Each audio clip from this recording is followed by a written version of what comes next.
Hello दोस्तों, welcome to my YouTube channel. तो ये जो होता है, आज हम लोग देखने वाले हैं बीएससी जो हमारा नए भारतीय साक्ष्य अधिनियम 2023 आया है, तो उसका सीरीज हम लेके आए हैं। तो अगर आप लोग चैनल पर पहली बार हैं तो चैनल को सब्सक्राइब कर लीजिएगा, ताकि इसी प्रकार का जो होता है सारे वीडियो आप लोगों तक पहुंच सके। तो हम लोग देखने वाले जो हमारे नया बीएससी आया भारतीय साक्ष्य अधिनियम 23, तो उसी को हम लोग देखने वाले हैं। तो आइए देखते हैं सबसे पहले क्यों ज़रूरत पड़ा नए भारतीय साक्ष्य अधिनियम को लाने की, जो कि पहले से हमारा भारतीय साक्ष्य अधिनियम 1872 था। तो आइए देखते हैं भारतीय साक्ष्य अधिनियम 2023। ठीक है, तो ये भारतीय साक्ष्य अधिनियम जो 2023 है, सबसे पहले ये क्या है, आता है एक वर्ड होता है जो होता है प्रॉस्पेक्टिव और रेट्रोस्पेक्टिव। तो हमारा जो भारतीय साक्ष्य अधिनियम है ये प्रॉस्पेक्टिव लॉ है। ठीक है, प्रॉस्पेक्टिव का मतलब क्या होता है ये देख लेते हैं। तो प्रॉस्पेक्टिव ये होता है कि ऐसा लॉ, ठीक है, क्या होता है ऐसा लॉ, क्या है अप्लीकेबल टू फ्यूचर प्रोसीडिंग। ठीक है, ये क्या है फ्यूचर प्रोसीडिंग पे अप्लाई होता है। अप्लीकेबल टू फ्यूचर प्रोसीडिंग मतलब जो होता है, जैसे हमारा भारतीय साक्ष्य अधिनियम कब बना था, कब लागू हुआ, जो होता है राष्ट्रपति की एसेंट कब मिली थी। तो हमारा राष्ट्रपति की एसेंट 25 दिसंबर 2023 को मिली। ठीक है, अब 25 दिसंबर 2023 की मिली, लागू कब से हुआ हमारा, लागू जो होता है 1 जुलाई 2024 से लागू हो गया था। ठीक, तो ये जो लागू हुआ था 1 जुलाई 2024 से, तो प्रॉस्पेक्टिव का ये मतलब होता है कोई भी कानून जब लागू हुआ है जिस दिन से, उस दिन के बाद से उस कार्रवाई पर लागू होती है। ठीक है, जैसे हमारा 1 जुलाई 2024 से अगर लागू हुआ एविडेंस, तो उसके बाद की जितनी भी कार्रवाइयाँ होंगी उस पे जो होता है भारतीय साक्ष्य अधिनियम 2023 लागू होगा। ठीक है, और जो प्रोसीडिंग पहले से चल रही हैं उस पे क्या लागू होगा, भारतीय साक्ष्य अधिनियम 1872 लागू होगा। ठीक है, ये होता है प्रॉस्पेक्टिव। अब देखते हैं रेट्रोस्पेक्टिव क्या होता है। क्या रेट्रोस्पेक्टिव क्या होता है, रेट्रोस्पेक्टिव का मतलब होता है अप्लीकेबल टू क्या है pending proceeding and future proceeding पे। ठीक, इसका मतलब ये होता है कि कोई कानून अगर बना जिस दिन से लागू हुआ उसके से पूर्व विधियों पर और उसके पश्चात दोनों विधियों पर अप्लाई होता है, तो उसको क्या कहते हैं रेट्रोस्पेक्टिव। और जो होता है लागू विधि लागू होने के बाद जिस पर कानून जो होता है, जिस विधि पे लागू होता है, जिस प्रोसीडिंग पे लागू हो रहा है, उसको क्या कहते हैं प्रॉस्पेक्टिव। तो हमारा बीएससी क्या है प्रॉस्पेक्टिव है। ठीक है, ना कि रेट्रोस्पेक्टिव। ठीक, तो हमारा क्या है बीएससी प्रॉस्पेक्टिव है। बीएससी जो होता है हमारा प्रॉस्पेक्टिव है। क्या है बीएससी प्रॉस्पेक्टिव। ठीक, अब देखते हैं जो हमारा बीएससी है ये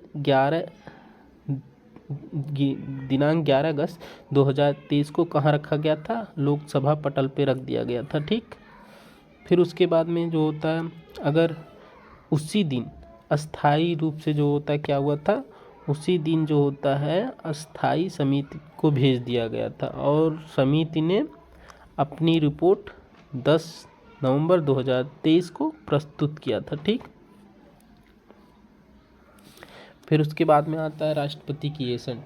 तो हमारा जो नया बीएससी है उसको राष्ट्रपति की एसेंट कब मिली थी, 25 दिसंबर 2023 को राष्ट्रपति की एसेंट मिली थी। ठीक है, और जो होता है लागू कब हुआ था, लागू जो होता है हमारा 1 जुलाई 2024 से लागू हुआ था।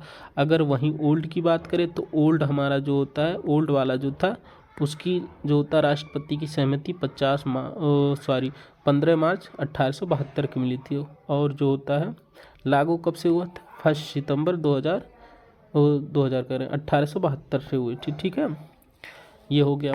अब अगर पुराने एक्ट में देखें तो कितने सेक्शन थे, हमारे पुराने एक्ट में कुल 67 सेक्शन थे और नए में कितने हो गए हैं, नए में 170 सेक्शन हो गए। ठीक, अब कुल चैप्टर की बात करें तो नए वाले में कुल 12 चैप्टर हैं और पुराने में 11 चैप्टर थे। ठीक है, पुराने में कितने चैप्टर थे, 11 चैप्टर थे, पुराने में हमारे 11 चैप्टर थे।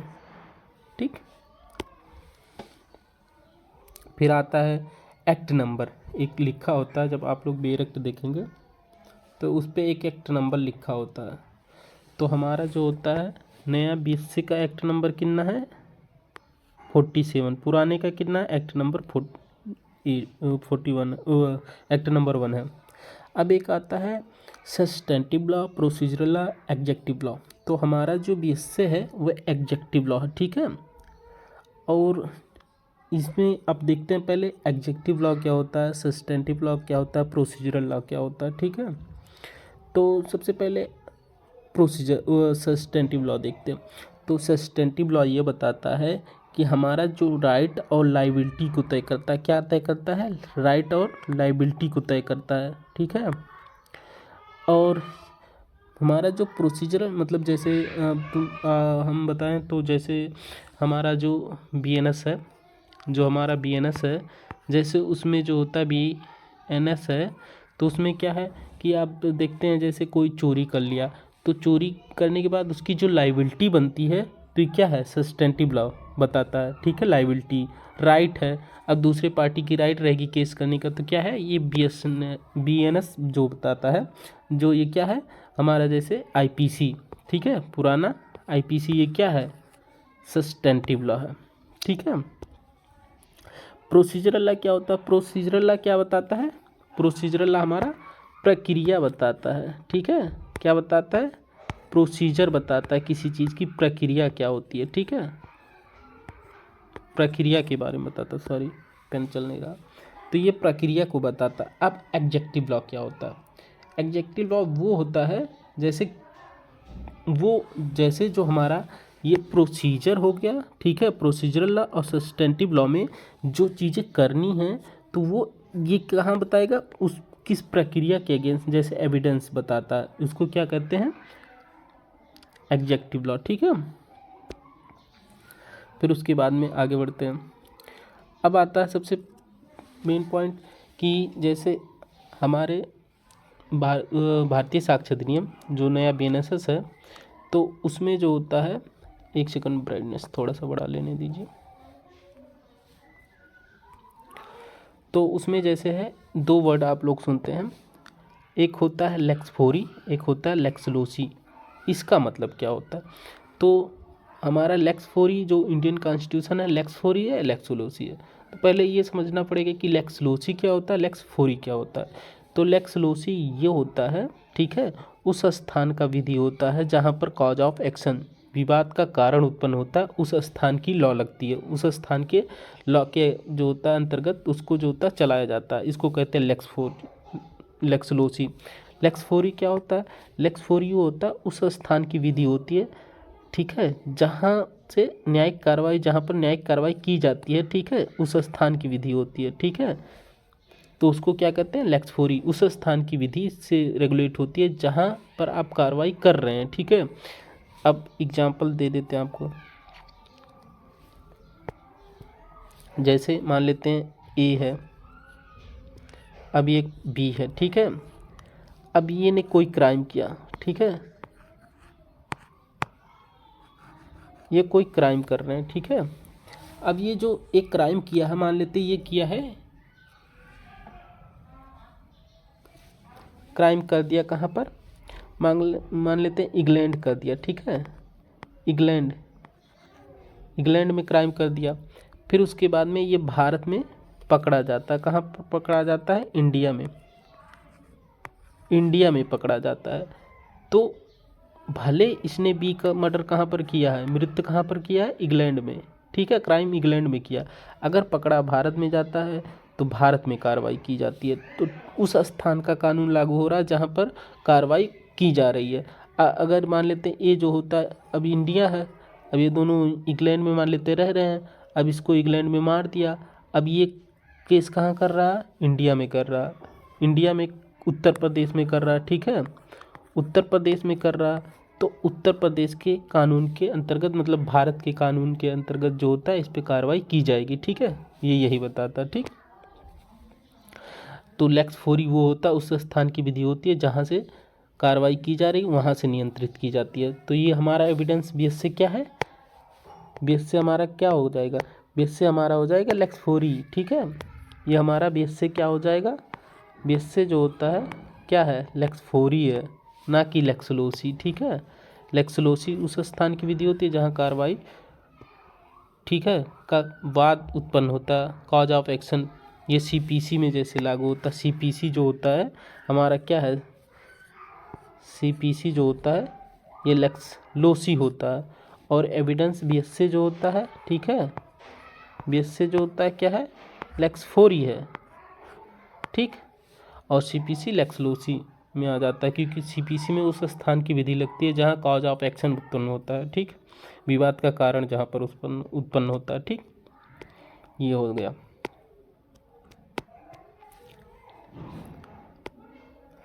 फिर उसके बाद में आगे बढ़ते हैं।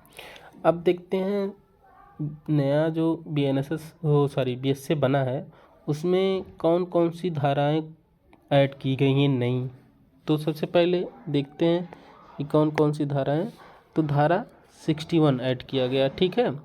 ये 61 में क्या होता है, इलेक्ट्रॉनिक या डिजिटल रिकॉर्ड इसमें ऐड किया गया, इलेक्ट्रॉनिक और डिजिटल रिकॉर्ड को। और धारा 64 क्लॉज 4C में, ठीक, जो कि इलेक्ट्रॉनिक जो होता है दस्तावेज को जो होता है सेकेंडरी एविडेंस में जो होता है ऐड किया गया, सेकेंडरी एविडेंस माना गया। और सेक्शन 170, ठीक है, 170 को निश्चित किया गया, ठीक है। फिर आता है क्या क्या जो होता है नए बीएनएसएस से हटाया गया। तो सेक्शन 82, ठीक है, इसको ख़त्म कर दिया गया। फिर 88 को ख़त्म कर दिया गया, 88 को ख़त्म कर दिया गया, 113 को ख़त्म किया, 166 को ख़त्म कर दिया गया, ठीक है। इन 4 सेक्शन को ख़त्म कर दिया गया, रिपील कर दिया गया, ठीक है।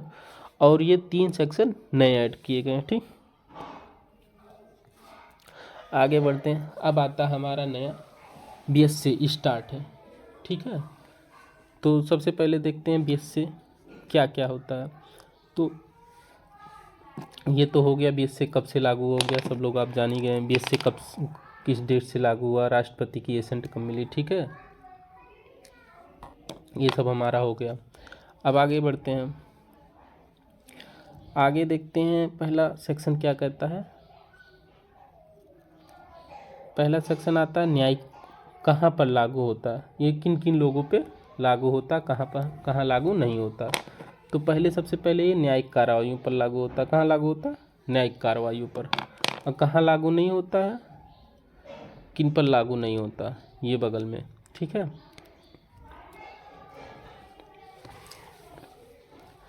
तो सबसे पहले कहाँ लागू होता है, ठीक है। तो ये सभी न्यायिक कार्रवाइयों पर लागू होता है। सेना न्यायालय भी सम्मिलित कर दिया गया, ठीक है, ये दोनों पे ये लागू होता है, ठीक है। कहाँ लागू नहीं होता है, ठीक है। तो सीपीसी के क्या है, ऑर्डर नंबर 19 और बीएनएसएस मतलब सीआरपीसी जो था पुराना और नया बीएनएसएस के 133, 132, ठीक है, 131, ये तीनों जगहों पे ये लागू नहीं होता, ठीक है। परिभाषा की बात करें, अब आता है सेक्शन 2, ठीक, डिफिनीशन क्लॉज में। डिफिनीशन क्लॉज में देखते हैं परिभाषा में क्या क्या है। तो सबसे पहले डिफिनीशन क्लॉज में क्या है, कोर्ट की परिभाषा बताई गई है, कोर्ट क्या है, ठीक है। न्यायालय में क्या आता है क्या नहीं आता है। तो न्यायालय में सभी मजिस्ट्रेट आते हैं, ठीक है, सभी न्यायाधीश आते हैं, ठीक है। साक्ष्य, ये क्या है, साक्ष्य लेने के विधि द्वारा प्राधिकृत कोई व्यक्ति, अगर विधि ने कोई किसी व्यक्ति को प्राधिकृत किया है साक्ष्य लेने का कोई किसी भी अधिकारी को, तो आता है। लेकिन एडीआर मध्यस्थ नहीं आता, क्यों, क्योंकि इसका एक खुद का जो होता है, आप लोग देखेंगे मध्यस्थ अधिनियम बना है, तो इसीलिए इसको इसमें ऐड नहीं किया गया, ठीक। अब न्यायालय में कौन कौन लोग आते हैं ये बता दिया गया, सभी न्यायाधीश आते हैं, मजिस्ट्रेट आते हैं, साक्ष्य लेने के लिए वैध रूप से प्राधिकृत कोई भी व्यक्ति आता है। अब सेक्शन 2B में क्या है? 2B में है निश्चायक सबूत। निश्चायक सबूत किसको कहेंगे? तो साक्ष्य अधिनियम में जहाँ कहीं भी एक तथ्य किसी अन्य तथ्य का निश्चायक सबूत माना जाएगा, कब माना जाएगा? वह न्यायालय ऐसे तथ्य के साबित हो जाने पर उस अन्य तथ्य को साबित मानेगा। मतलब ये इसका कहने की है कि अगर एक फैक्ट को आप प्रूव कर दिए या एक फैक्ट प्रूव हो गया तो उससे जो मतलब संबंधित तथ्य है, उससे जो रिलेशन रखने वाला तथ्य है, उसको कोर्ट क्या करेगा? अपने आप में साबित मानेगा। अब जैसे एग्जांपल ले लिए, जैसे ये देखिए, अगर मान लेते हैं कहीं पर नीचे लिखे गया है कि अगर कहीं पर आग लग गया, ठीक है, आग लगने के मामले हैं, ठीक है, अगर यह साबित कर दिया जाता है कि ठीक है वहाँ पर धुआं हो रहा, मतलब धुआं उठ रहा, ठीक है, धुआं उठ रहा, तो न्यायालय मान लेगा कि वहाँ पर आग लगा है, तभी तो वहाँ पर क्या हो रहा, धुआं उठ रहा है। इसी प्रकार का अगर एक फैक्ट है, मान लेते हैं एक फैक्ट को आपने जो होता है, आप एक फैक्ट को प्रूव कर दिए, तो उससे संबंधित जो दूसरा फैक्ट है, ठीक है, दूसरा फैक्ट है, तो उसको आपको प्रूव करने की ज़रूरत नहीं है अगर उससे रेलिवेंट है, ठीक है, क्या है? रेलिवेंट, क्योंकि यहाँ दर्शा रहा आग लगा है तभी तो धुआं उठ रहा है, तो ये क्या है? तो एक फैक्ट अगर जो होता है रेलिवेंट है, ठीक है, विवादक तथ्य से, ये दूसरा फैक्ट रेलिवेंट है, ठीक है, तो एक विवादक तथ्य को आप जो होता है प्रूव कर दिए तो दूसरा क्या मान लिया जाएगा? उसको प्रूव ही माना जाएगा। ठीक, आगे बढ़ते हैं। अब आता है डिसप्रूव, ना साबित। ना साबित किसको करना है? जब न्यायालय अपने समक्ष विषयों पर विचार करने के पश्चात या तो यह विश्वास करता है कि उसका अस्तित्व नहीं है या उसके अनस्तित्व को इतना अधिसंभाव समझने की उस विशिष्ट मामले की परिस्थितियों में किसी प्रज्ञावान व्यक्ति को इस अनुमान पर कार्य करना चाहिए कि उस तथ्य का अस्तित्व नहीं है, तो ये माना जाएगा ना साबित। ठीक, फिर आता है डॉक्यूमेंट, दस्तावेज क्या है? तो दस्तावेज से ऐसा कोई विषय अभिप्रेत जिसको क्या कहते हैं, किसी पदार्थ द्वारा, अक्षरों द्वारा, अंकों द्वारा, चिन्हों के साधन द्वारा, उनमें से एक या अधिक साधनों द्वारा अभिव्यक्ति वर्णित अभिलेख किया जाता है। ठीक है, किसके द्वारा? किसी अक्षर के द्वारा, किसी चिन्ह के द्वारा, ठीक है, किसी पदार्थ के द्वारा, सब अगर पता चलता है तो क्या है? डॉक्यूमेंट उसको माना जाएगा। ठीक है, दस्तावेज। इस धारा के अनुसार कोई बात, चाहे वह कागज़ पर हो या पत्थर पर हो या किसी अन्य चीज़ पर हो, शब्दों या अंकों अथवा अन्य तरीके के द्वारा अंकित किया गया है तो क्या दस्तावेज कहा जाएगा। ठीक है, फिर आता है जैसे एग्जाम्पल ले लीजिए, वाहन पर लिखा, ठीक है, वाहन पर अगर लिखा, कोई वाहन है उस पर लिखा पंजीकरण नंबर क्या है, अंगूठे पर अंकित नाम क्या है, ये सब क्या है? एक डॉक्यूमेंट ही। ठीक है, उसी के अंतर्गत जो होता है इसको भी ऐड किया गया, उसके अंतर्गत इलेक्ट्रॉनिक डिजिटल अभिलेख भी शामिल है। ठीक है, इसको भी दस्तावेज माना गया। अब देखते हैं दस्तावेज जैसे अभिलेख के प्रयोजन से उपयोग किए जाने के आशयित क्या है? कोई विषय, ठीक है, पदार्थों पर अभिव्यक्ति या वर्णित क्या क्या है? अंकों है, अंक द्वारा, चिन्ह द्वारा, एक या एक से अधिक साधन द्वारा या अक्षरों द्वारा। ठीक है, ये क्या है? दस्तावेज, एक डॉक्यूमेंट है। ठीक है, आगे बढ़ते हैं। इलस्ट्रेशन देख लीजिए, लेख क्या है? एक दस्तावेज है। मुद्रित, शिला मुद्रित या फोटो चित्र सब दस्तावेज है ये। ठीक है, मानचित्र या रेखा चित्र ये क्या है? दस्तावेज है। धातु या शिला पर उत्कीर्ण लेख दस्तावेज है। ठीक है, क्या है? व्यंग चित्र ये क्या है? दस्तावेज है। ईमेल, सर्वर, लॉगिन, इलेक्ट्रॉनिक अभिलेख, कंप्यूटर, लैपटॉप, स्मार्टफोन में दस्तावेज, मैसेजेस, वेबसाइट, स्थानीय साक्ष्य क्या है? डिजिटल डिवाइस से प्रगहित व्यास, मेल, मैसेज या ये क्या है, सब दस्तावेज के अंतर्गत आएगा। जितना भी कहीं पर आप किसी चीज़ पे लिखा हुआ है, कहीं चित्र बनाया गया है, ठीक है, कोई अंक दर्शित किया गया है, ये सब क्या है, डॉक्यूमेंट फॉर्म माना जाएगा। अब आता है एविडेंस क्या है, साक्ष्य किसको कहते हैं। तो साक्ष्य शब्द के अंतर्गत आते हैं, क्या आते हैं, मौखिक साक्ष्य, दस्तावेजी साक्ष्य। दो साक्ष्य होता है, एक मौखिक एक दस्तावेजी। क्या होता है, एक मौखिक होता है, एक दस्तावेजी होता है, ठीक है। अब ये देख लेते हैं, वे समस्त कथन जिसमें इलेक्ट्रॉनिक रूप में दिए गए कथन सम्मिलित हैं, जिसे न्यायालय जांच के अधीन तथ्य के विषयों के संबंध में अपने समक्ष साक्षियों द्वारा किए जाने की अनुमति देता है या अपेक्षा करता, और ऐसी दस्तावेजी साक्ष्य कहलाता है, ठीक। इलेक्ट्रॉनिक जो होता है ये दस्तावेजी साक्ष्य हो गया। मौखिक साक्ष्य क्या होता है, न्यायालय के निरीक्षण के लिए प्रस्तुत किए गए सभी दस्तावेज जिसमें इलेक्ट्रॉनिक या डिजिटल अभिलेख भी हैं, ऐसे दस्तावेज क्या होते हैं, दस्तावेजी साक्ष्य कहलाते हैं, ठीक है। तो मौखिक साक्ष्य हो गया, दस्तावेजी साक्ष्य हो गया। अब साक्ष्य होता क्या है, सबसे पहले देखेंगे साक्ष्य क्या होता है।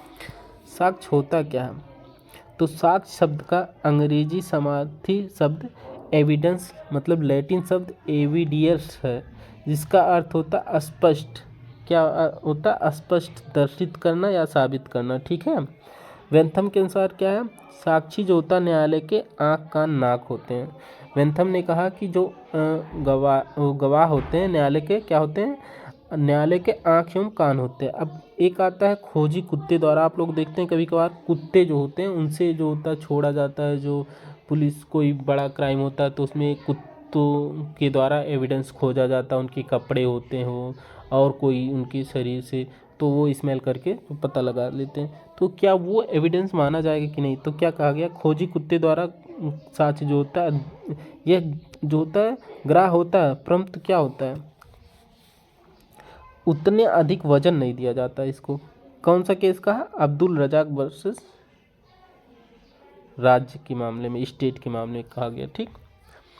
फिर आता है तथ्य क्या होता है, फैक्ट।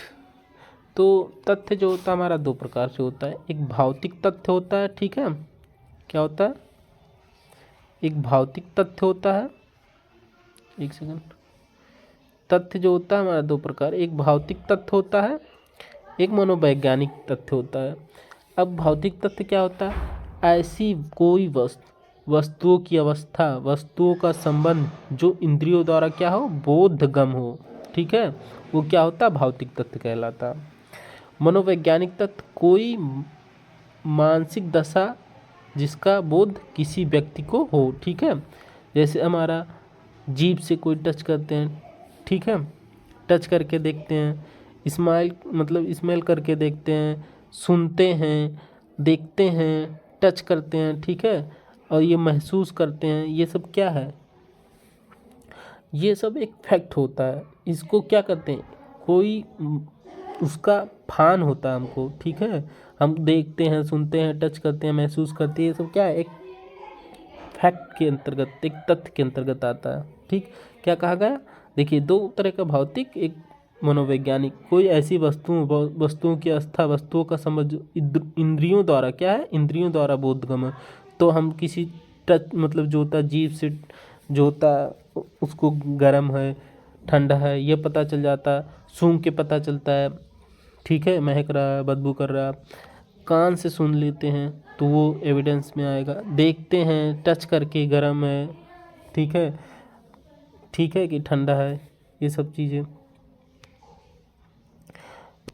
आगे देखते हैं, आता है विवादक तथ्य क्या होता है। विवादक तथ्य तो फैक्ट इन इशू, ठीक, फैक्ट इन इशू से अभिप्रेत ऐसा कोई भी तथ्य, क्या है, ऐसा कोई भी तथ्य स्वयं से या अन्य तथ्यों के संबंध से अधिकार, दायित्व या निर्योग्यता, ठीक है, अधिकार, दायित्व और निर्योग्यता जिसके किसी वाद का या कार्रवाई में या दृष्टांत किया गया है, मतलब अधिकार, दायित्व, निर्योग्यता जिसका क्या किया गया, या तो इनकार किया गया या स्वीकार किया गया। अब विवादक तथ्य समझाते हैं, विवादक तथ्य क्या होता है। देखिए, अब जैसे मान लेते हैं ये ए है, ये बी है।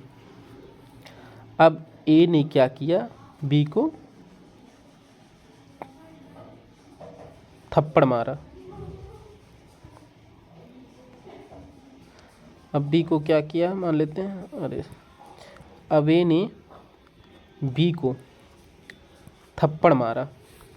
अब ये क्या करा, अब बी इस जो होता है इसके ऊपर जब सूट फाइल मतलब जो होता है बाद लाएगा तो यही तो कहेगा कि ए ने हमको थप्पड़ मारा।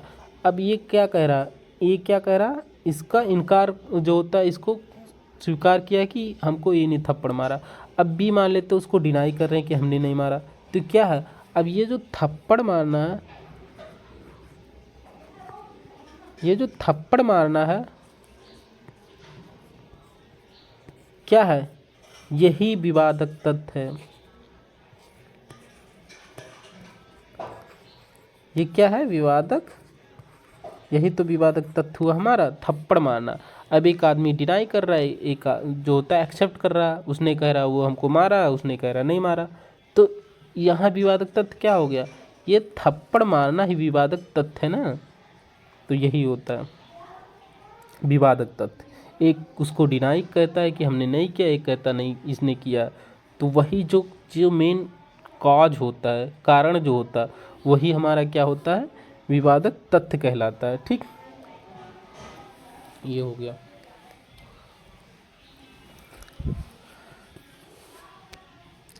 आगे देखते हैं। अब जैसे आता है एक उपधारणा करेगा, उपधारण कर सकेगा, मे प्रिज्यूम सेल्फ प्रिज्यूम। ठीक है, अब हमारा उपधारा करेगा, उपधारण कर सकेगा, ये होता है मे प्रिज्यूम, ये होता है सेल्फ प्रिज्यूम। ठीक है, अब देखते हैं यहाँ पर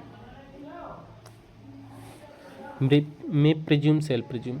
मे प्रिज्यूम ये होता है कि न्यायालय क्या करती है, न्यायालय उपधारा करती है। ठीक है, या तो ऐसे तथ्य को साबित हुआ मानेगी, ठीक है, जब तक कि वह ना साबित कर दिया। न्यायालय किसी भी तथ्य को तब तक साबित मानती है जब तक उसको ना साबित कोई नहीं कर देता है। तो ये क्या है, मे प्रिज्यूम, मतलब वो धारणा कर सकती कि ऐसा हुआ ऐसा नहीं हुआ। ठीक है, इसको हम मे प्रिज्यूम कहते हैं। लेकिन वहीं पर जो होता है सेल्फ प्रिज्यूम में जो होता है उपधारा करेगा, न्यायालय ऐसा तथ्य को साबित मानता है। क्या करता है, न्यायालय ऐसे तथ्य को साबित मानता है जब तक कि वह ना साबित नहीं किया जाता। न्यायालय किसी भी फैक्ट को, जैसे अभी एग्जांपल आप लोग को दिए, ए है, ए ने क्या किया है, बी को थप्पड़ मारा था। अब यहाँ पर मे प्रिज्यूम में है, प्रिज्यूम अब ये क्या कह रहा कि हमको जो बी ने क्या कह रहा ऐसे ए को कि हमको ए ने थप्पड़ मारा। अब यहाँ कोर्ट या तो ऐसे तथ्य को साबित हुआ मान सकेगा, या तो ए के बात को कोर्ट साबित मान लेगा। ठीक है, मान लेते हैं ये कोर्ट है, ठीक है, ये कोर्ट है। अब कोर्ट में जब बी जाएगा, कहेगा कि हमको ये थप्पड़ मारा, तो बी की बात या तो कोर्ट एक्सेप्ट करेगा।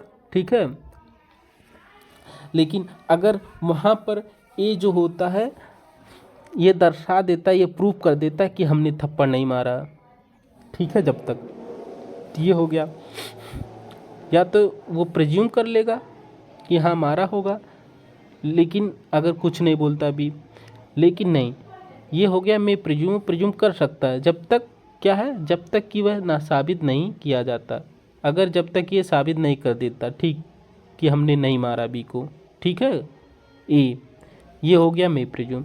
अब सेल्फ प्रिज्यूम में क्या करता, क्या है, न्यायालय ऐसे तथ्य को साबित मानेगा। अब अगर ये जो होता कहता है कि हमको जो होता है न्यायालय में जाके कि इन्हें थप्पड़ मारा है, तो कोर्ट प्रिज्यूम करेगी। ठीक है, और इनको जो होता है ए को जो होता है, जब तक कि वह ना साबित नहीं किया जाता, जब तक कि ये साबित नहीं कर पाते हैं कि जो होता हमने ऐसा नहीं किया, तब तक कोर्ट मानेगी कि हाँ ए ने क्या किया, बी को थप्पड़ मारा ही है। ठीक है, ये हो गया। फिर उसके बाद में आता है निर्दोषिता का उपधारा। आपराधिक मामले में उपधारा की उसके विपरीत स्थापित ना हो जाए, निर्दोष है। यह अक्सर कहा जाता है कि एक निर्दोष व्यक्ति को पीड़ा झेलने से बेहतर है कि 10 दोषी व्यक्ति बच जाएं। आप लोग को पता होता है कि अगर एक निर्दोष व्यक्ति है उसको जो होता है सज़ा ना मिले, उसके लिए चाहे 10 जो होता है 10 लोगों को, दोषी व्यक्ति को बलि क्यों ना चढ़ जाए, ठीक है, मृत्यु क्यों ना हो जाए, ये चीज़ें। आगे बढ़ते हैं। अब आता है ना साबित, ठीक है। साबित नहीं हुआ, कब साबित हुआ नहीं समझा जाए, जब तक वह ना तो साबित किया गया हो और ना ही ना साबित किया गया हो, ठीक है। ये हो गया साबित।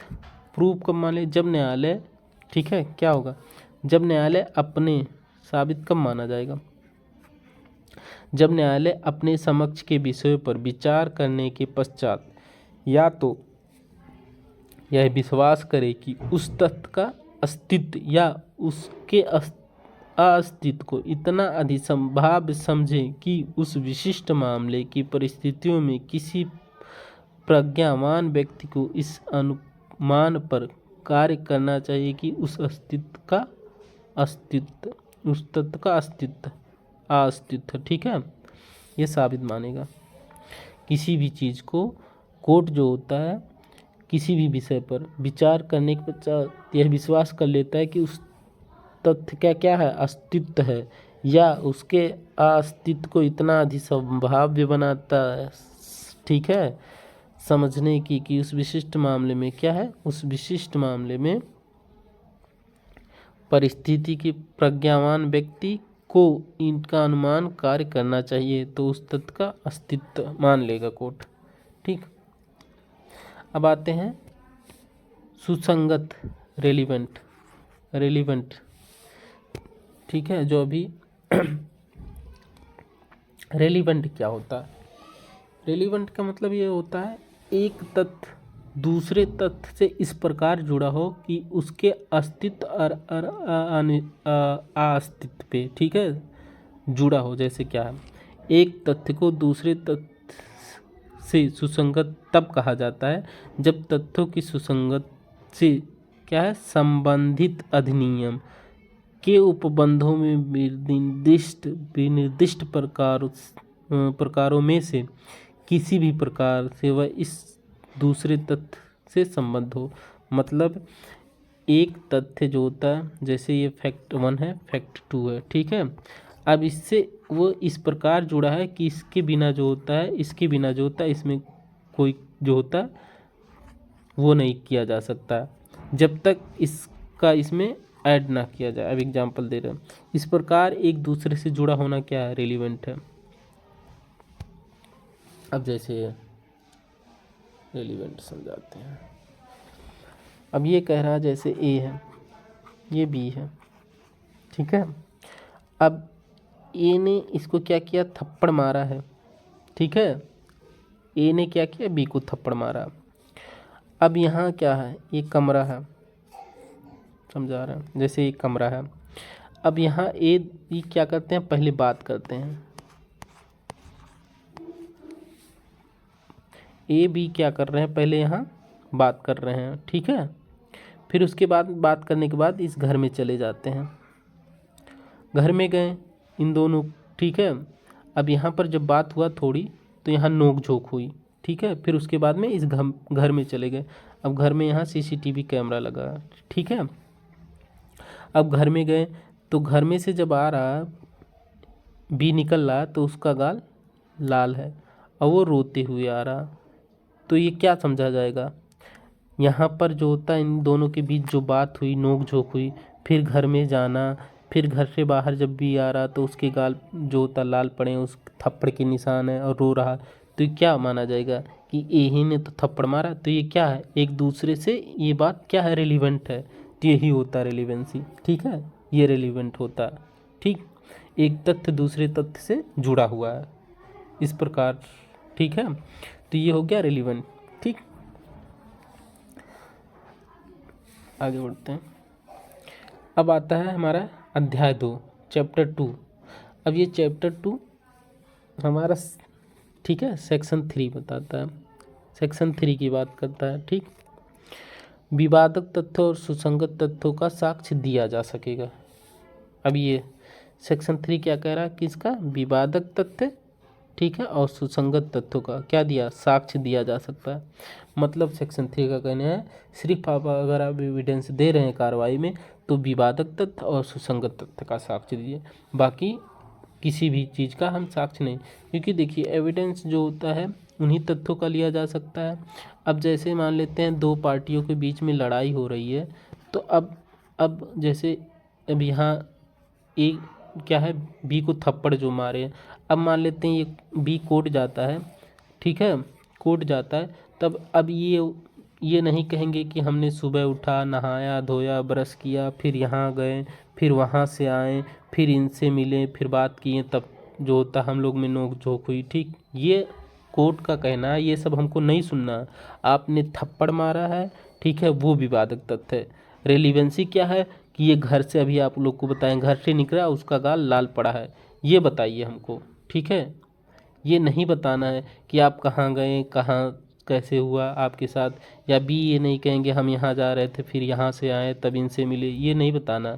ये बताना है जो रेलिवेंसी है और जो विवादक तथ्य है उन्हीं का साक्ष्य दिया जा सकता है। ठीक, इसका कहने का मतलब है।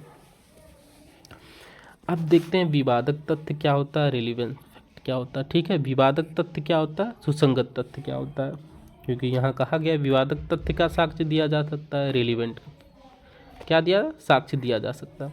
तो देख लेते हैं रेलिवेंसी क्या होती है, विवादक तथ्य क्या होता है, सुसंगत क्या। तो विवादक तथ्य वह होता है जिन तथ्यों पर विवाद होता है। अभी मैंने पीछे एग्जाम्पल बताया, जो फैक्ट मेन चीज़ है क्या। अब जैसा अभी मैंने बताया था ए ने बी को थप्पड़ मारा, अब थप्पड़ मारना ही तो विवाद है, कॉज, ठीक है। विवादक तथ्य क्या है, ए ने बी को थप्पड़ मारा, तो यही तो हो गया विवादक तथ्य। ठीक, अब सुसंगत तथ्य देखते हैं। सुसंगत तथ्य के मध्य संबंध जो होते हैं, अभी मैंने क्या बताया था, जब वहाँ बताया था कि ए थे बी था, ठीक है, ये पहले इनमें बात हुई, ठीक है, फिर एक कमरे में गए ये लोग, फिर इनमें, ठीक है, बी वहाँ रोते हुए निकला, उसका गाल लाल, क्या ये रेलिवेंट है। एक दूसरे से यहाँ बातचीत होना, नोक झोंक होना, फिर यहाँ घर में जाना, फिर ये जो बाहर आ रहा है बी, उसका गाल लाल पड़ा है, ठीक है, थप्पड़ के निशान है, ये क्या है, ये एक दूसरे के मध्य क्या है, संबंध है। ठीक है, कि यहाँ नोक झोंक होना, फिर अचानक से कमरे में जाना, फिर इसका बाहर निकलना, ये क्या है। ठीक, तो यही होगा रेलिवेंसी। तो ये क्या है, ये संबंध है। ठीक है, तो इसको क्या कहते हैं, सुसंगत तथ्य। अब कुछ चीज़ें हैं, ठीक है, जिन जैसे कुछ तथ्य जो होता है सुसंगत तथ्य होते भी उनका साक्ष्य नहीं दिया जा सकता। ठीक है, जैसे हम पुलिस को कन्फेशन दे रहे हैं, सीपीसी में होता है, ठीक है, कि अगर जो होता है पार्टी सहमत हो गई, दोनों पार्टी की, इस चीज़ का साक्ष्य नहीं, हम लोग जो होता है कन्फेशन कर रहे हैं या एडमिट कर रहे हैं, तो उनका साक्ष्य जो दोनों लोग आपस में सहमत हो गए पार्टी की, इनका हम लोग जो होता है साक्ष्य नहीं दे सकते हैं। ठीक, ये सब चीज़ें क्या हो गया, पुलिस को दिया गया बयान, ये सब चीज़ों जो होता है सुसंगत नहीं माना जाता। ठीक है, रेलिवेंट नहीं होता ये। पुलिस को आप कन्फेशन कर रहे हैं तो वो रेलिवेंट नहीं होता है, उसका साक्ष्य नहीं दिया जा सकता। ठीक, आगे देखते हैं। अब आता है सेक्शन 4। ठीक, सेक्शन 4 क्या कहता है, सेक्शन 4 एक ही समव्यवहार के, सेक्शन 4 कहता है एक ही समव्यवहार के भाग, ठीक है, सुसंगत होंगे। एक ही समव्यवहार के भाग होने वाले तथ्यों की सुसंगति के बारे में बात करता है। ये बात करता है, ये पहले जो होता है हमारा सेक्शन 6 था, पहले जो होता है पुराने में सेक्शन 6 था। ठीक है, पुराने लॉ में सेक्शन 6 था। ठीक, अब नए में कहाँ, सेक्शन 4 में है, नए लॉ में सेक्शन 4 हो गया। अब देखते हैं क्या है एक ही समव्यवहार के भाग, जिसको हम लोग क्या कहते हैं, रेजिस्टी। यह धारा रेजिस्टी के सिद्धांत पर आधारित है। रेजिस्टी का शाब्दिक अर्थ होता है संबंधित तथ्य। इस धारा के अनुसार वे तथ्य जो एक ही समव्यवहार का भाग बना माने जाते हैं रेजिस्टी कहलाते। क्या है, अभी मैंने पढ़ा है, वे तथ्य जो एक ही समव्यवहार के भाग माने जाते हैं एक ही समव्यवहार के भाग माने जाते हैं। अभी रेलिवेंस तक में क्या बताए, एक ही समव्यवहार से जुड़े होते हैं वो रेलिवेंट होते हैं। तो ये सेक्शन 4 से लेके 55 तक जो होता है ये क्या कहता है, रेलिवेंसी तो बताता है, सुसंगत तथ्य। अब ये रजिस्ट्री में क्या कहता है, इस धारा के अनुसार वे तथ्य जो विवादक ना होते हुए विवादक तथ्य इस प्रकार सशक्त हैं कि वे एक ही समव्यवहार के भाग हैं, तब सुसंगत कहे जाते हैं, चाहे वह उसी समय हो या उसी स्थान पर हो या भिन्न समय या भिन्न स्थान पर घटित हुए हैं। ठीक है। रजिस्ट्री का सिद्धांत अनुसूची साक्ष्य का अपवाद होता है। अब रजिस्ट्री का साक्ष्य होता है, अब रजिस्ट्री का साक्ष्य ये कह रहा कि जैसे मान लेते हैं कोई भी एक तथ्य दूसरे तथ्य भले विवादक तथ्य नहीं है लेकिन इस प्रकार से जुड़ा है कि वो जो होता है उसी कड़ी की बाई कड़ी के अंतर्गत आता है, तो क्या हो जाएगा, एक ही समव्यवहार का भाग माना जाएगा। अब जैसे हम समझाते हैं, जैसे ये है बी को क्या किया है, मार दिया जान से, इसका डेथ कर दिया। ठीक है। अब ये बंदूक से मारा है, क्या किया, इन्होंने इसको बंदूक से मारा है। ठीक, बंदूक मैंने सॉरी मैं बंदूक बना नहीं पा रहा हूँ, तो मैं चाकू बनाता हूँ। ए ने बी को क्या किया, चाकू से मार दिया। ठीक, चाकू से मार दिया। सॉरी का मेरा आर्ट सही नहीं है तो मैं चाकू नहीं बना सकता, तो उसके लिए अब ये चाकू से इसको ए ने क्या किया, बी को मार दिया जान से। फिर उसके बाद में यहाँ से वो तुरंत भाग गया। ठीक है, वो क्या किया, यहाँ से तुरंत भाग गया। अब इसको चाकू मारना, यहाँ से तुरंत बी का ए का भागना, क्या है ये, एक ही समव्यवहार का भाग के कहीं छिप जाना। ये क्या है, एक ही समव्यवहार दर्शा रहा है कि इसने क्या किया, इसके मारने के बाद तुरंत ये भाग रहा है, तो क्या ये एक ही समव्यवहार के तो भाग है, उसके मारने के बाद तुरंत भागना, तो ये हो जाता। अभी आगे मैं केस लॉ के हिसाब से समझा रहा हूँ आप लोगों को। रजिस्ट्री का सिद्धांत अनुश्रुति साक्ष्य पर लागू नहीं होता, ये अपवाद है। तो रजिस्ट्री क्या होता है, सुनी सुनाई बातें। जैसे कभी कभार ये होता है कि आप लोग देखते हैं, यार आज हमने ये बातें सुनी हैं उनसे। ठीक है, आज सुना था चौराहे पे लड़ाई हो गई, आज सुना था कॉलेज में दो लोगों के बीच में बहुत मार हुआ, तो क्या हुई, सुनी सुनाई बातें हैं, तो इसका एविडेंस आप नहीं दे सकते हैं, लेकिन इसका ये अपवाद है। तो अभी जो एक ही समव्यवहार का भाग है, तो अभी इस केस में जैसे देखिए, एक केस था रतन बनाम क्यून का केस, ये 1971 में आया। इस प्रकरण में गोली लगने पर एक लड़की ने क्या है, इस प्रकरण में गोली लगने पर एक लड़की ने टेलीफोन ऑपरेटर से पुलिस सहायता की मांग की, अपना बात बताया और अचानक कॉल ठप हो गई। उसने पुलिस ऑपरेटर से अपनी बात बताई और कॉल अचानक ठप हो गई। पुलिस 5 मिनट के अंदर उस स्थान पर पहुंच गई और एक महिला का शव पाया। ठीक है, पुलिस के कुछ ही समय में पहुंचना और शव प्राप्त करना, टेलीफोन करके पुलिस से मदद मांगना, क्या है, ये एक ही समव्यवहार का भाग माना जा रहा है। अब कोई व्यक्ति है, तुरंत पुलिस को फ़ोन किया, पुलिस वहाँ गया, वो उसने मदद की, गुहार की, अचानक फ़ोन कट जाना, फिर उसके बाद में जो होता है और पुलिस वहाँ पहुँच रही तो उसका लाश मिल रहा है। ठीक है, तो ये क्या माना जा रहा है, एक ही समव्यवहार का भाग है।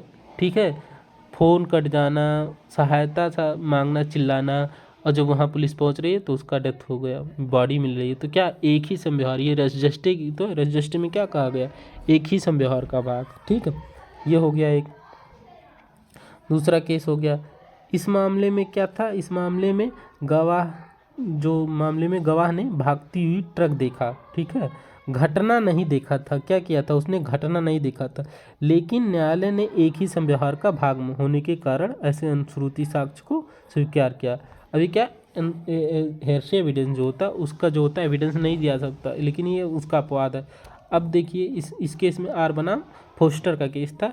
इसमें क्या था, ये देखिए, इसमें एक सड़क थी, ये एक व्यक्ति था। ठीक है, ये एक व्यक्ति यहाँ जो होता बाइक से जा रहा था।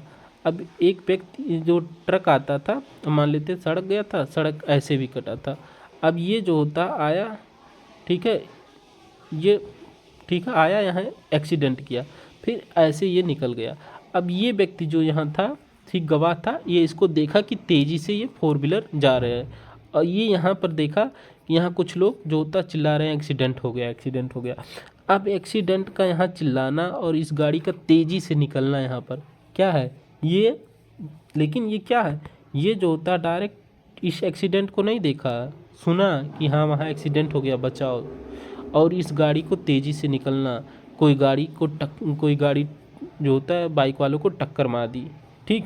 तो ये क्या है, ये हेरफेर एविडेंस है। तो इसको लेकिन क्या हुआ, इसको जो होता है इस हेरफेर एविडेंस को क्या हुआ था, स्वीकार किया गया था, ठीक। आगे बढ़ते हैं। सेक्शन 5 आता है जो कि सेक्शन ओल्ड में